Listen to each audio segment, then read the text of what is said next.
இப்போ 2026 விஜய் ஜெயிக்க முடியாதுங்கிறது நம்மளை விட விஜய்க்கு நல்லா தெரியும். நம்ம இந்த எலெக்ஷனில் ஜெயிக்க முடியாது அப்படின்னு. அதனால தான் விஜய் அவர்கள் தன்னோட பேஸ்மெண்ட்டை ரொம்ப ஸ்ட்ராங்காக மக்கள் மத்தியில் போட்டுட்டு இருக்கிறார்.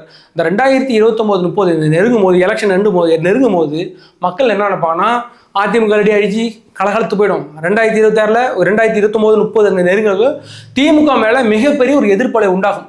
இதெல்லாம் சேர்த்து 2031 தான் முதலமைச்சராக வேண்டும்னு மிகப்பெரிய பிளானோட தான் இருக்கிறார். அந்த 2031 பிறகு விஜய் அவர்கள் கண்டினியூஸாக எப்படி எம்ஜிஆர் அவர்கள் திமுகவை அவர் இருக்கிற வரைக்கும் ஆட்சி கட்டில் பக்கமே விடாமல் வச்சிருந்தார்ல, அதே மாதிரி திமுக உடணும் அப்படின்னு தான் திமுகவை அதுக்கு பிறகு காலி பண்ணணும் அப்படிங்கிற ஐடியாவில் இருக்கிறார்.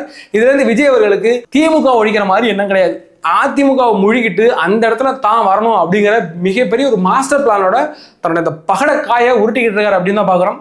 எது எப்படி இருந்தாலும் இந்த 2026 எலெக்ஷன் அப்படிங்கிறது மிகப்பெரிய ஒரு கேம்பெயினா ஆக போகுது. ஏன்னு கேட்டோம்னா, தப்போதே பணம் பட்டுவாடா எங்கெங்கெல்லாம் பண்ணலாம், எப்படிலாம் பணம் கொண்டு போகலான்னு அந்தந்த தொகுதிகளுக்கு பெரிய பெரிய கட்சிகள், அந்த கட்சியை நான் மென்ஷன் பண்ணல, வருகாலங்களில் அவங்க ஈஸியாக மென்ஷன் பண்ணலாம். ஏன்டா தேர்தல் நெருக்கட்டும், அப்போ அந்த சூடு பிடிக்கும்.